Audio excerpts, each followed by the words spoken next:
Se você mora no Brasil, existe uma probabilidade altíssima de que o Itaú já passou pela sua vida. Talvez você tenha uma conta corrente lá.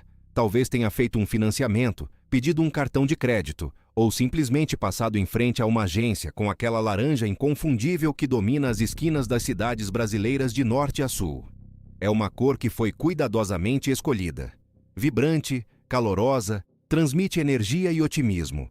A propaganda do Itaú não vende produtos bancários, ela vende sonhos. Vende a imagem de um banco que acredita em você, que está do seu lado, que financia a sua casa, o seu carro, o negócio que você sempre quis abrir. Por décadas, essa narrativa foi construída com uma precisão cirúrgica que faria Hollywood se envergonhar. O Itaú não é apenas um banco, é uma marca emocional, um símbolo de estabilidade e modernidade brasileira. Patrocina a cultura, financia a arte, apoia a educação e no final de cada ano divulga aquelas campanhas de Natal que fazem todo mundo chorar de emoção em frente à televisão. Mas se você raspar a tinta laranja, se você atravessar os corredores de mármore das agências elegantes e descer até os subterrâneos dos balanços financeiros, dos contratos de crédito, das estruturas societárias e dos arquivos históricos, você vai encontrar uma realidade que essa cor vibrante foi especialmente escolhida para ocultar. Porque o Itaú não é apenas o maior banco privado da América Latina. É a máquina mais eficiente que este país já produziu para transferir riqueza dos pobres para os ricos. É uma instituição que aprendeu ainda em seus primeiros anos de existência que a lei, a política e a crise econômica não são obstáculos para um banco como esse. São oportunidades. Esta não é a história de um banco que cresceu apesar das adversidades brasileiras. Esta é a história de um banco que cresceu por causa delas. Um banco que nunca perdeu, não porque fosse mais competente ou mais inovador que seus concorrentes, mas porque sempre soube com maestria incomparável que no Brasil, quem define as regras do jogo é quem tem dinheiro suficiente para sentar à mesa onde essas regras são escritas. Bem-vindo à verdadeira história do Itaú. O Banco Laranja. O banco que nunca perde. Para entender como essa instituição chegou onde está, é preciso voltar no tempo. É preciso deixar para trás as lojas digitais e os aplicativos de última geração e buscar as origens em um Brasil que parece distante, mas que na verdade nunca ficou tão longe assim. São Paulo, 1943. O país vive sob a ditadura de Getúlio Vargas, o Estado Novo. Um regime que controlava as imprensa, perseguia opositores e centralizava o poder de uma forma que o Brasil moderno tende a esquecer ou a romantizar. Nesse ambiente político específico, em que os favores do Estado eram distribuídos para quem soubesse se posicionar corretamente nas proximidades do poder, um industrial têxtil de nome Alfredo Egídio de Souza Aranha decide fundar um banco, o Banco Central de Crédito, inaugurado em 1945. Alfredo não era um homem comum. Era membro de uma das famílias mais influentes de São Paulo, com conexões que atravessavam os mundos dos negócios, da política e da alta sociedade paulistana. Seu sobrinho neto, João Moreira Salles, viria décadas depois a se tornar um dos homens mais ricos e influentes do país. A semente do Itaú foi plantada em solo muito fértil, mas a terra precisava ser adubada com as relações certas.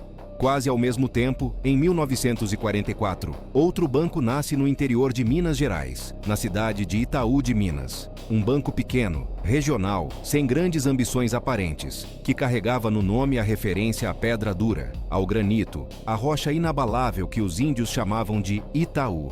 A fusão entre essas duas instituições, anos mais tarde, daria ao banco seu nome definitivo e seu caráter fundacional. Uma dureza estratégica, uma solidez que, como veremos, seria frequentemente confundida com virtude, mas que na prática significava uma capacidade impressionante de sobreviver e prosperar em quaisquer condições, boas ou ruins, democráticas ou ditatoriais, de crescimento ou de colapso econômico.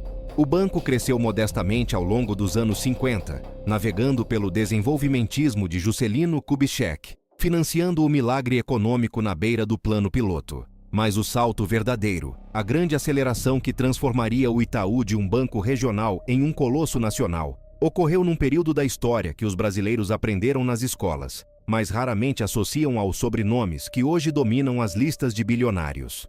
O salto do Itaú aconteceu durante a ditadura militar. Um golpe derruba o presidente João Goulart. Os militares assumem o poder com uma agenda de modernização conservadora, aliança com o capital estrangeiro e repressão implacável à esquerda. Para a maioria dos brasileiros, os anos seguintes seriam de medo, tortura, exílio e silêncio forçado.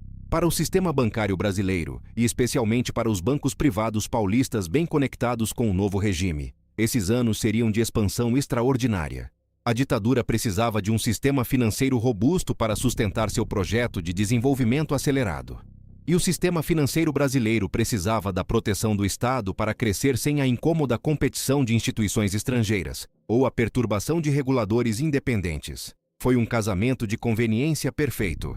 Os militares proveram infraestrutura, proteção e um ambiente regulatório favorável. Os bancos proveram capital, eficiência e, quando necessário, silêncio sobre o que acontecia nos porões do regime. O Itaú, sob a liderança da família Egídio de Souza Aranha, e depois cada vez mais influenciado por Olavo Setúbal, que assumiu a presidência do banco em 1959, e se tornaria uma das figuras mais importantes da história financeira do país, soube se posicionar com perfeição nesse ambiente. Olavo Setúbal era o arquétipo do banqueiro que os regimes autoritários adoram. Discreto, eficiente, distante da política partidária, mas próximo do poder real. Sob sua direção, o Itaú realizou uma série de aquisições que multiplicaram seu tamanho em poucos anos. Engoliu banco após banco. O Banco Aliança em 1964. O Banco Sul-Americano do Brasil em 1966. O Banco da América em 1971. O Banco Português do Brasil em 1973. A estratégia era simples e brutal. Usar o acesso privilegiado ao crédito do Banco Central, as facilidades regulatórias do regime e o capital acumulado para absorver concorrentes menores durante os momentos em que esses concorrentes ficavam vulneráveis. É aqui que começa a se desenhar o padrão que percorrerá toda a história do Itaú como um fio vermelho invisível. O banco não cresce apesar das crises. O banco cresce durante as crises, porque as crises eliminam os concorrentes, e o Itaú sempre tem o capital e os contatos necessários para comprar os destroços a preços de liquidação. A crise não é um problema para o Itaú. A crise é um catalisador. Mas havia um elemento adicional, um elemento que a história oficial do banco cuida de não enfatizar demais. Durante a ditadura militar, o Brasil consolidou um sistema financeiro que seria qualificado, com exagero mas com alguma razão, como legal mas eticamente questionável. Os bancos brasileiros tinham acesso a um mecanismo que não existia em nenhum outro lugar do mundo com a mesma intensidade: a correção monetária indexada à inflação. Num país onde a inflação era endêmica e os governos militares preferiram conviver com ela em vez de pagar o custo político de controlá-la, os bancos aprenderam a transformar a desvalorização da moeda em lucro. Mantinham os depósitos dos clientes com uma correção inferior à inflação real e emprestavam dinheiro com juros que compunham sobre a inflação oficial. O spread, a diferença entre o que o banco paga para captar dinheiro e o que cobra para emprestar, era como uma bomba d'água que transferia a riqueza dos poupadores e dos tomadores de crédito para as tesourarias dos bancos sem parar, 24 horas por dia, 7 dias por semana, todos os anos de ditadura. Nesse ambiente, ser um grande banco no Brasil não exigia grande sabedoria. Exigia apenas existir, ter escala e manter o acesso às torneiras regulatórias do Banco Central. O Itaú tinha tudo isso, e quando a ditadura foi eventualmente substituída pela nova república, quando a democracia retornou ao Brasil com esperança e incerteza, o Itaú descobriu que havia aprendido com os militares a lição mais valiosa que um banco brasileiro poderia aprender. Não importa quem está no poder. O que importa é estar suficientemente próximo de quem está no poder, para que sua sobrevivência nunca dependa de uma única aposta política. A abertura democrática trouxe consigo, na virada dos anos 80 para os 90, um desafio que teria destruído qualquer banco mal administrado. O Brasil mergulhou numa crise de hiperinflação que chegou a 2.500% ao ano. O Plano Cruzado, o Plano Bresser, o Plano Verão, o Plano Collor. Uma sequência de tentativas fracassadas de estabilização que revirava as regras econômicas do país com uma frequência alucinante. Para a maioria dos brasileiros, esses anos foram de miséria pura. Quem tinha poupança viu o dinheiro derreter. Quem tinha dívida viu as parcelas explodirem. Quem tinha um negócio não sabia precificar os produtos de um dia para o outro. E para o Itaú? Para o Itaú, esses foram anos de ouro escondido na lama. Num ambiente de inflação galopante, os bancos brasileiros desenvolveram um modelo de negócios que não tinha precedente no mundo desenvolvido. Eles se especializaram na captura do chamado floating, o dinheiro que circulava nos depósitos à vista e nas contas dos clientes que ficava por frações de dias nos sistemas bancários antes de ser usado. Com inflação de 2 dígitos por mês, até esses microprazos geravam lucros enormes. Os bancos aplicavam instantaneamente qualquer recurso que passasse por suas mãos, em títulos indexados ao governo, embolsando o retorno antes de repassar o dinheiro para onde devia ir. Era um modelo de extração de riqueza massiva, completamente legal, completamente opaco para o cidadão comum e completamente dependente da incompetência ou da conivência do Estado para continuar funcionando. O Itaú se tornou o campeão mundial dessa modalidade. Seu lucro durante os anos de hiperinflação era tão extraordinário que, quando o Plano Real finalmente estabilizou a moeda em 1994 e eliminou o floating da noite para o dia, analistas internacionais apostaram que os grandes bancos brasileiros colapsariam. Sem a inflação para sugar, o que eles fariam? A resposta do Itaú foi tão fria e reveladora que merece ser contada com cuidado. Roberto Setúbal, filho de Olavo, havia assumido a liderança do banco em 1994, exatamente no momento da virada. Era jovem, tinha formação em engenharia pelo ITA e MBA nos Estados Unidos. Trazia consigo a linguagem já então sedutora da modernidade corporativa global. Processos, eficiência, tecnologia. Roberto entendeu uma coisa que muitos no mercado ainda não tinham processado. O Plano Real havia matado o floating, mas havia criado algo ainda mais valioso. Havia criado 150 milhões de consumidores, que agora tinham acesso a um recurso que a hiperinflação tornava impossível. Crédito. Crédito de longo prazo. Crédito parcelado. Crédito para comprar geladeira. Crédito para comprar carro. Crédito para financiar a casa própria. Mas o crédito no Brasil não era como o crédito no resto do mundo. E aqui chegamos ao coração da máquina. Ao mecanismo central que explica como o Itaú pode lucrar dezenas de bilhões de reais por ano, num país onde metade da população não tem renda suficiente para acumular poupança. O mecanismo tem um nome simples: spread bancário. O spread bancário brasileiro é, e tem sido por décadas, o mais alto do mundo entre os países com economia de tamanho comparável. Enquanto um banco americano lucra a diferença de 1 ou 2 pontos percentuais entre o custo do dinheiro que capta e o juro que cobra, o spread médio brasileiro chegou a superar 30, 40, 50 pontos percentuais. 30 pontos percentuais. 50 pontos percentuais. São números que deveriam provocar protestos nas ruas, matérias diárias nos jornais, CPIs no Congresso. Em vez disso, eles aparecem timidamente nos relatórios do Banco Central. São comentados brevemente por economistas e são rapidamente substituídos na atenção pública pela próxima crise política. Para entender o que esse número significa na prática, pense assim: o cidadão brasileiro que força o pagamento do cartão de crédito não paga uma porcentagem razoável de juros mensais. Ele paga, com toda a regularidade da lei e com toda a proteção do Estado brasileiro, algo que oscila entre 10% e 15% ao mês sobre o saldo devedor. Isso significa que, ao longo de um ano, uma dívida de cartão de crédito no Brasil pode multiplicar por 4, por 5, por 6 vezes o seu valor original. Uma dívida de R$10 mil se torna, em 18 meses, uma dívida de 60 mil. E essa dívida, juridicamente protegida, legalmente executável, pode resultar na penhora do salário, na negativação do CPF, na impossibilidade de alugar um imóvel, de abrir uma conta, de existir plenamente como sujeito econômico na sociedade moderna. O Itaú não inventou esse sistema, mas o Itaú é o maior beneficiário e o mais sofisticado operador desse sistema, e durante décadas contribuiu ativamente para mantê-lo exatamente como está. Como? Através de um esforço contínuo, silencioso e eficaz de influência sobre o ambiente regulatório, legislativo e político do Brasil. Não estamos falando de corrupção simplista de malas de dinheiro. Estamos falando de algo muito mais sofisticado e muito mais difícil de processar juridicamente. Estamos falando da captura regulatória, o processo pelo qual as entidades reguladas passam a influenciar tão profundamente seus reguladores que a distinção entre quem regula e quem é regulado começa a se dissolver.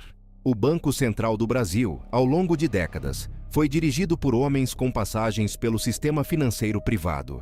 Não é necessariamente errado, porque quem conhece o sistema é quem pode regulá-lo com competência. Mas é preocupante quando a direção do regulador parece sistematicamente mais preocupada com a saúde do setor bancário do que com a proteção do consumidor de serviços financeiros. Os índices de spread brasileiro foram analisados, criticados e apontados como absurdos por relatórios do Fundo Monetário Internacional, do Banco Mundial e de inúmeros economistas independentes, e continuaram altos porque havia forças muito poderosas interessadas em que continuassem altos. O Itaú era a mais poderosa dessas forças. Mas para compreender o Itaú, não basta analisar os spreads, é preciso entender a arquitetura da extração, porque o banco não depende de uma única fonte de receita. Ele construiu ao longo dos anos um ecossistema completo de formas de separar o brasileiro do seu dinheiro, sempre dentro da lei, sempre com o papel devidamente assinado, sempre com aquela voz suave e amigável da atendente que você chama de por telefone e que nunca disse a você, com clareza suficiente para que você entendesse o que exatamente estava comprando. Pense nas tarifas bancárias. Cada operação tem um preço. Sacar no caixa eletrônico, emitir um boleto, receber um extrato, usar o limite especial, ter um cartão adicional. Individualmente, cada tarifa parece irrisória. Alguns centavos aqui, alguns reais ali. Mas quando você multiplica esses centavos por 200 milhões de operações por dia, por todos os correntistas do maior banco da América Latina, você começa a entender que a tarifa bancária no Brasil é um imposto privado. É uma contribuição compulsória que o cidadão paga ao banco pelo simples ato de existir no sistema financeiro, e da qual ele não pode se eximir porque sem bank account você não recebe salário, não paga contas, não participa da economia formal. Pense no seguro prestamista, aquele produto financeiro que os bancos embutem em contratos de crédito e que os clientes frequentemente assinam sem perceber. O seguro que teoricamente cobre a dívida em caso de morte ou invalidez, mas que na prática é vendido com margens de lucro tão extravagantes que o Banco Central e o Conselho Administrativo de Defesa Econômica já o classificaram como uma das maiores fontes de desequilíbrio do sistema financeiro. O Itaú, junto com os outros grandes bancos, foi investigado e punido por venda de seguros casados. Pagou multas, fez acordos e continuou vendendo seguros, agora com papéis um pouco diferentes, que o cliente ainda continua assinando sem entender o que está cedendo. Pense no limite especial, essa invenção diabólica do sistema bancário brasileiro. Uma linha de crédito que não é pedida, que está disponível automaticamente, que parece um favor do banco, mas que cobra juros de até 150% ao ano. Não é um produto que ninguém quer. É um produto que as pessoas usam porque precisam e porque não entendem o custo real até que a dívida já seja grande demais para pagar. O banco sabe disso. As pesquisas internas de comportamento do consumidor sabem disso. As métricas de rentabilidade por produto sabem disso, mas o limite especial continua existindo porque ele é fabulosamente lucrativo. E é aqui que começa a diferença moral fundamental entre o Itaú e uma empresa de qualquer outro setor. Quando uma empresa de sapatos vende um sapato que machuca o pé, o consumidor para de comprar aquele sapato. O mecanismo de mercado funciona.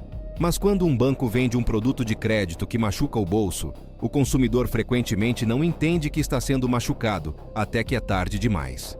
A complexidade proposital dos contratos financeiros, a linguagem técnica inacessível, as letras miúdas que cobrem páginas de documentação que ninguém lê, são todas escolhas deliberadas de design. São os tijolos com que se constrói a armadilha. O cidadão brasileiro que entra numa agência do Itaú para pegar um empréstimo pessoal não está numa transação de mercado livre, onde dois agentes com informação equivalente chegam a um acordo mutuamente vantajoso. Ele está numa batalha assimétrica, onde um lado tem exércitos de atuários, psicólogos comportamentais, designers de produto e lobistas em Brasília, e o outro lado tem uma conta de luz atrasada e uma esperança de que vai conseguir pagar as parcelas. Mas voltemos à linha do tempo porque os próximos capítulos da história do Itaú revelam uma escala de ambição que transcende os spreads e as tarifas. Estamos falando de política, de poder real, de como um banco se torna tão grande e tão entrelaçado com o Estado que sua sobrevivência se torna uma questão de interesse nacional. Os anos 1990 foram extraordinários para o Itaú. Roberto Setúbal comandava a transformação. O banco adotou a tecnologia mais rapidamente que os concorrentes, lançou os primeiros terminais de autoatendimento do país em escala massiva, investiu pesado em sistemas de computação que permitiam processar volumes astronômicos de transações com eficiência. Paralelamente, continuou com a estratégia de aquisições que seu pai havia desenhado. Comprou o Banco União Comercial. Comprou o Banerindus, que o governo havia intervindo. Comprou o BBA Creditanstalt. Cada crise que sacudia um concorrente era uma oportunidade de compra. A dança dos bancos brasileiros durante a estabilização do real foi uma carnificina que beneficiou enormemente quem tinha reservas para sobreviver ao ajuste. O Itaú sobrevivia sempre. Seus concorrentes, às vezes, não. E aqui chegamos a um episódio que merece atenção especial, porque ele ilustra melhor do que qualquer outro como o Itaú opera na fronteira entre o privado e o público, sempre ao seu favor. Durante o governo Fernando Henrique Cardoso, o Banco Central conduziu o chamado PROER, o Programa de Estímulo à Reestruturação e ao Fortalecimento do Sistema Financeiro Nacional. O PROER foi criado oficialmente para salvar o sistema bancário brasileiro de um colapso que a estabilização do Plano Real poderia ter provocado. Bancos que viviam do floating da inflação colapsaram quando a inflação acabou. Era necessário reorganizar o setor. Boa intenção, possivelmente. Mas a implementação revelou algo que os economistas críticos chamam de socialização de perdas e privatização de lucros. Com os recursos do PROER, os grandes bancos privados absorveram os menores bancos em dificuldade, ficando com os ativos bons e deixando para o governo, ou seja, para o contribuinte, o passivo podre. O Itaú participou ativamente desse processo. Comprou o Banco do Estado do Rio de Janeiro, o Banerj, num processo de privatização que os críticos da época descreveram como uma negociação, cujas condições favoreciam excessivamente o comprador. O Estado do Rio de Janeiro, desesperado para se livrar de uma instituição deficitária, vendeu o Banerj a um preço que os analistas independentes consideraram significativamente abaixo do valor real. E quem comprou a preço de barganha? O Banco Laranja de Leverkusen, de São Paulo. O padrão se repetiu. Em estados diferentes, em momentos diferentes, os bancos estaduais que entraram em dificuldade foram privatizados em processos que culminaram, de forma consistente, em vantagens para os grandes grupos privados. Não houve malas de dinheiro necessariamente. Houve algo mais sutil e mais duradouro. Houve o cultivo cuidadoso de relações, de influências e de uma presença permanente nos corredores onde as decisões eram tomadas. Chegamos ao ano de 2008. O ano em que tudo mudou. O mundo enfrentava a maior crise financeira desde 1929. Nos Estados Unidos, o Lehman Brothers colapsava, o mercado imobiliário desmoronava e as consequências se espalhavam pelo planeta como onda de choque. No Brasil, o crédito secou, o dólar disparou e parecia que a era de crescimento dos anos Lula poderia ter chegado ao fim de forma traumática. Foi nesse exato momento, quando o medo dominava os mercados e a incerteza paralisava os investidores, que o Itaú fez a jogada que definiria sua geração. Em novembro de 2008, o Itaú Holding Financeira e o Unibanco Holdings anunciaram sua fusão. A operação criava o maior banco privado do Hemisfério Sul e a maior instituição financeira da América Latina por ativos. Era uma transação de proporções históricas. Dois gigantes que juntos controlavam volumes de crédito, de poupança e de insurance que rivalizavam com o PIB de países de tamanho médio. Roberto Setúbal do lado do Itaú. Pedro Moreira Salles do lado do Unibanco. Os 10 maiores acionistas do Brasil sentados à mesma mesa, decidindo fundir seus impérios enquanto o mundo pegava fogo. A fusão foi apresentada ao público como uma necessidade estratégica. Os mercados globais instáveis exigiam escala. A competição precisava de robustez. Era a narrativa perfeita, aquela que transformava uma concentração colossal de poder privado numa história de prudência e responsabilidade. E o Conselho Administrativo de Defesa Econômica, o CAD, o órgão responsável por avaliar se fusões prejudicam a competição de mercado, aprovou a operação com restrições mínimas. Pense no que foi criado. Um único banco privado controlava, após a fusão, cerca de 18% do mercado de crédito brasileiro. Tinha dezenas de milhares de agências, tinha dezenas de milhões de correntistas, tinha uma participação em praticamente todos os grandes movimentos financeiros do país. E ao longo dos anos seguintes, continuaria crescendo, comprando participações em outras instituições, expandindo para outros países da América Latina, consolidando um domínio que tornava qualquer discussão séria sobre concorrência no setor bancário brasileiro algo próximo do auto-engano coletivo. Mas a fusão com o Unibanco não foi apenas um movimento de mercado. Foi também a consolidação de um poder político de uma magnitude que o Brasil nunca havia visto concentrado em uma única instituição financeira privada. Porque os Moreira Salles não são apenas banqueiros, são uma das famílias mais influentes em todos os campos da vida pública brasileira. Produção cultural, jornalismo, investimentos em todos os setores da economia real. A fusão unificou não apenas balanços patrimoniais. Unificou campos de influência que se espalhavam por praticamente todos os setores estratégicos do país. E foi nesse contexto de poder consolidado que o Itaú Unibanco navegou pelos anos seguintes, com uma estabilidade que contrastava violentamente com as turbulências que assolavam o Brasil. A crise de 2015 e 2016, quando o PIB brasileiro encolheu quase 8% em 2 anos consecutivos, quando o desemprego chegou a 13 milhões de pessoas, quando famílias perderam casas e renda e perspectiva, foi para o Itaú um ano de desafios administráveis. O banco reportou lucros bilionários mesmo durante o colapso econômico. Como isso era possível? A resposta está em algo que os economistas chamam de procyclicality, mas que em linguagem simples significa o seguinte: quando a economia vai mal e o risco de inadimplência aumenta, os bancos elevam os spreads, cobram mais caro pelo crédito precisamente quando o crédito é mais necessário e quando as pessoas são menos capazes de pagar. É um mecanismo perverso, mas matematicamente sólido. Você cobra mais, provisiona mais para perdas, e no final, o lucro líquido se mantém porque a margem absorve o risco. O custo dessa equação não é do banco. É do empresário que pagou 50% de juros ao ano para manter seu negócio aberto durante a recessão. É do trabalhador que usou o cheque especial para colocar comida na mesa, enquanto esperava o benefício do seguro-desemprego. É do Brasil que não cresce, em parte, porque o custo do capital é tão alto que inviabiliza qualquer projeto de longo prazo que não seja financiado pelo próprio caixa. E então veio o ano de 2020. A pandemia de Covid-19. Uma catástrofe humana de proporções que o Brasil moderno nunca havia enfrentado. Mais de 700 mil mortos quando a tragédia tirou seu curso.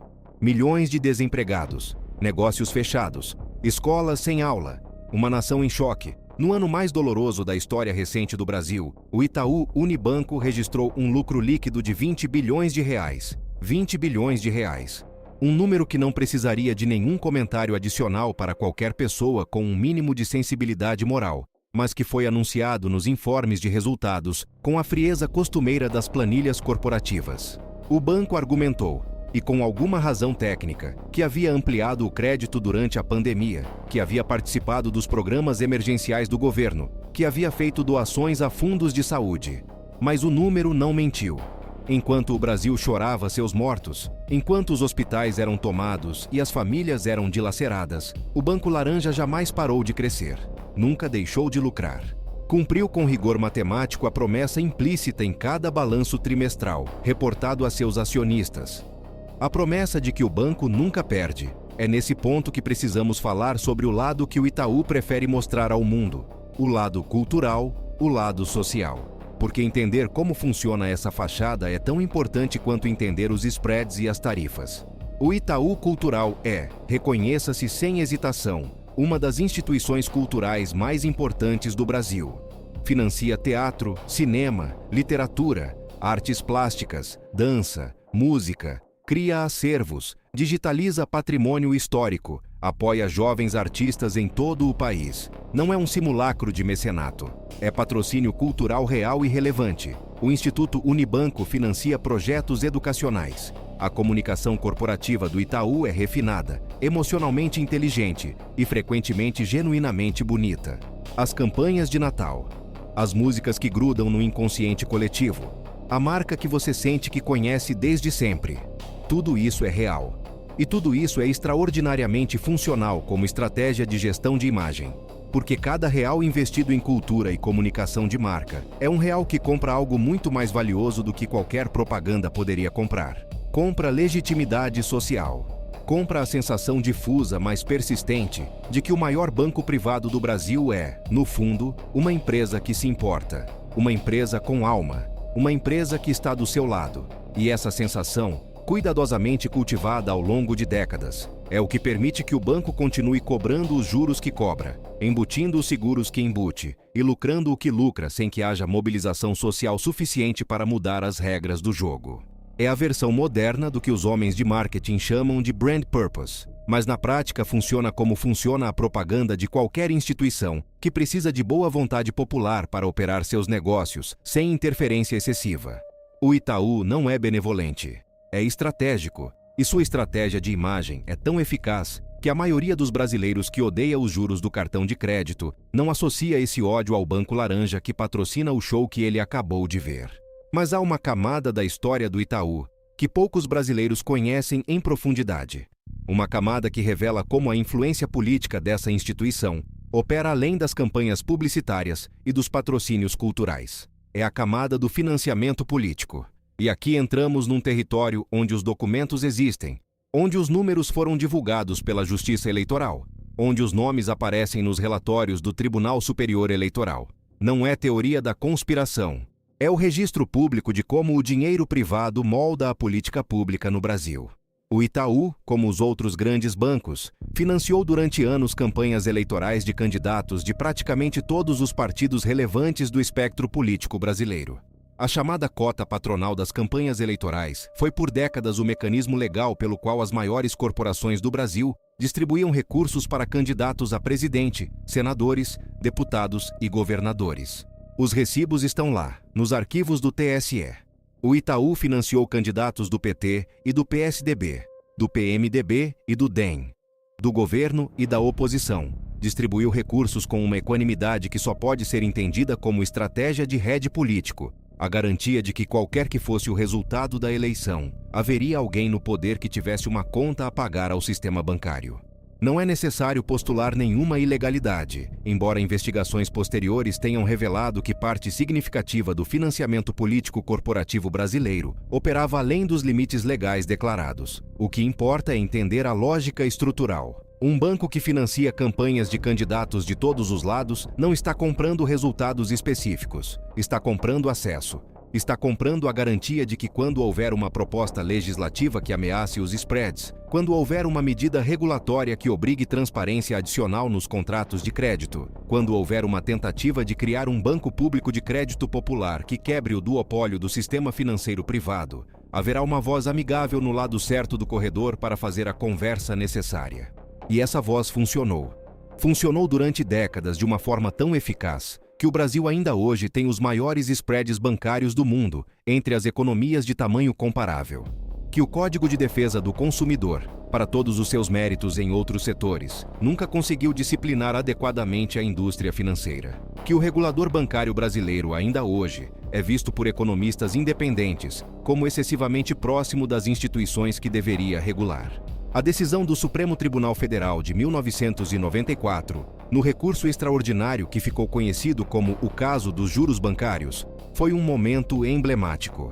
A Corte decidiu que a limitação constitucional de juros em 12% ao ano, presente na Constituição de 1946 e reafirmada de alguma forma em dispositivos constitucionais posteriores, não se aplicava ao sistema financeiro nacional, que era regido por lei específica que deixava ao Conselho Monetário Nacional a fixação dos limites de juros. Tradução prática: o sistema financeiro ficou imune ao teto de juros que qualquer outra empresa do país precisaria respeitar. Ficou livre para cobrar o que bem entendesse, desde que dentro das resoluções do CMN, que eram escritas, em grande medida, com a colaboração dos próprios bancos através de seus representantes e lobistas. Esse julgamento não foi um acidente jurídico. Ele foi o resultado de décadas de construção de um entendimento favorável ao sistema financeiro, nos meios jurídicos, acadêmicos e regulatórios do país. Esse entendimento não caiu do céu. Foi cultivado com recursos, com patrocínios acadêmicos, com financiamento de estudos econômicos que chegavam às conclusões convenientes. Foi o trabalho paciente de uma era inteira de influência sistêmica sobre as instituições do país. O Itaú nunca esteve sozinho nesse processo. Os outros grandes bancos privados, o Bradesco, o Santander, o HSBC, faziam o mesmo. Mas o Itaú, como o maior e mais lucro de todos, sempre foi o protagonista mais importante desse esforço coletivo de preservação do ambiente regulatório favorável. E quando o ambiente começava a ser ameaçado, quando surgiam vozes no Congresso ou no Executivo por uma reforma do sistema financeiro, a resposta chegava com a velocidade e a precisão de quem tem a máquina bem azeitada. Campanhas na imprensa sobre os riscos do populismo econômico. Estudos econômicos provando que qualquer mudança causaria instabilidade. Ligações discretas de empresários influentes para ministros e líderes políticos. O sistema de preservação do status quo funcionava com uma eficiência que o próprio aparato do Estado brasileiro poderia invejar. O escândalo do Mensalão, em 2005, e depois os desdobramentos da Operação Lava Jato, a partir de 2014, revelaram ao Brasil, numa exposição dolorosa e sem precedentes, como parte do sistema de financiamento político corporativo havia operado fora dos limites legais.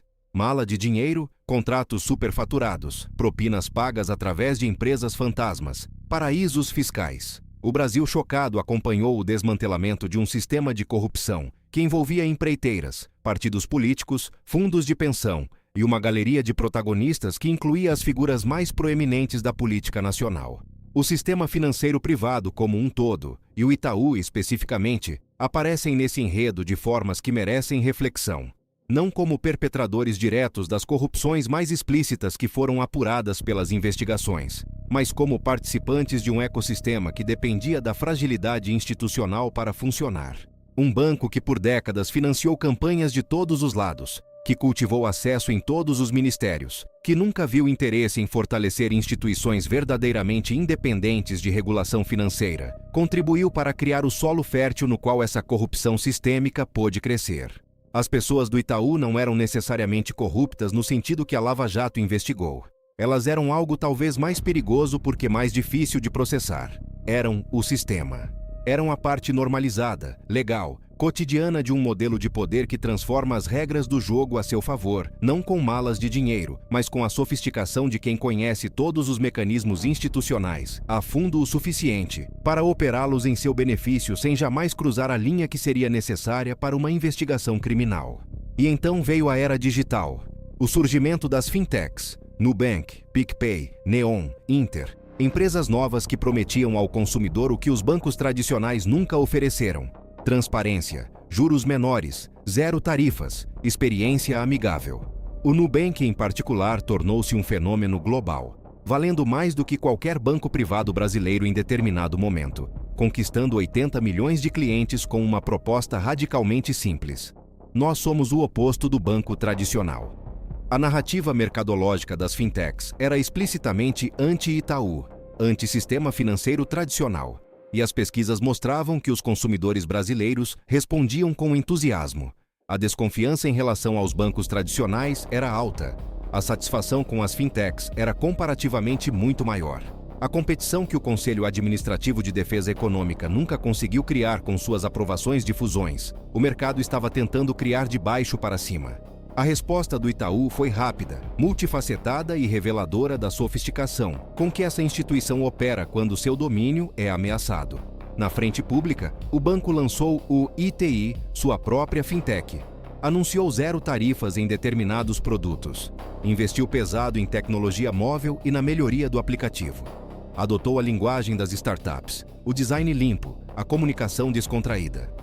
Tentou capturar a estética da disrupção, sem abrir mão da essência do modelo de negócios que a tornava necessária. Na frente regulatória, o Itaú e o sistema financeiro tradicional empregaram seus recursos de influência para tentar moldar o ambiente em que as fintechs operariam. As discussões sobre Open Banking, sobre o sistema de pagamentos instantâneos, sobre a regulação das contas de pagamento, foram acompanhadas com minúcia pelos representantes do setor bancário, que sempre tinham propostas técnicas muito bem elaboradas para defender.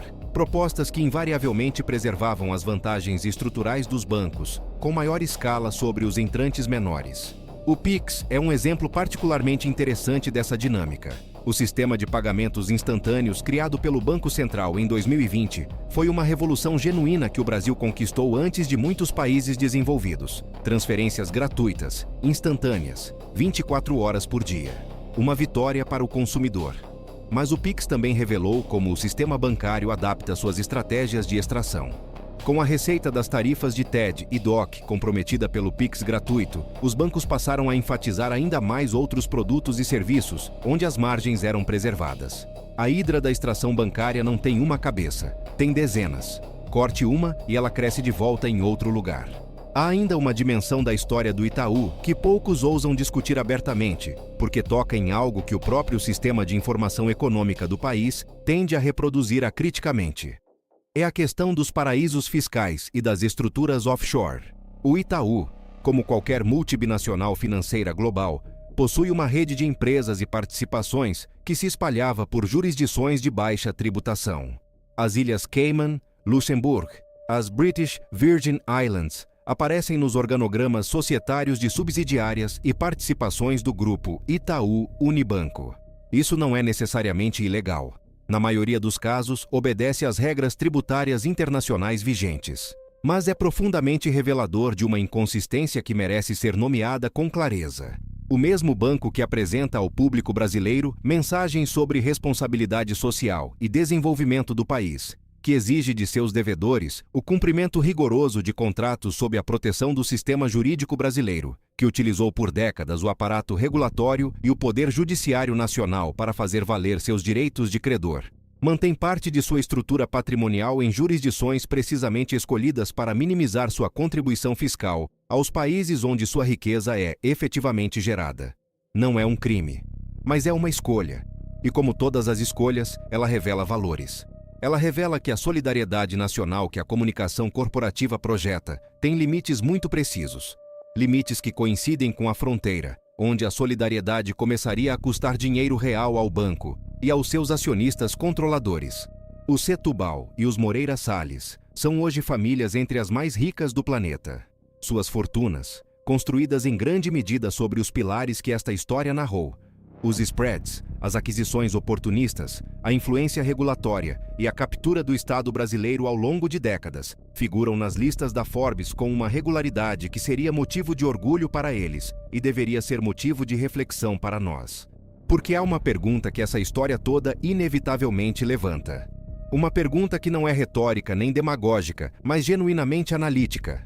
Como um país onde quase 40% da população adulta está inadimplente, consegue ao mesmo tempo produzir um dos sistemas bancários mais lucrativos do mundo? A resposta não é que os brasileiros são irresponsáveis com dinheiro.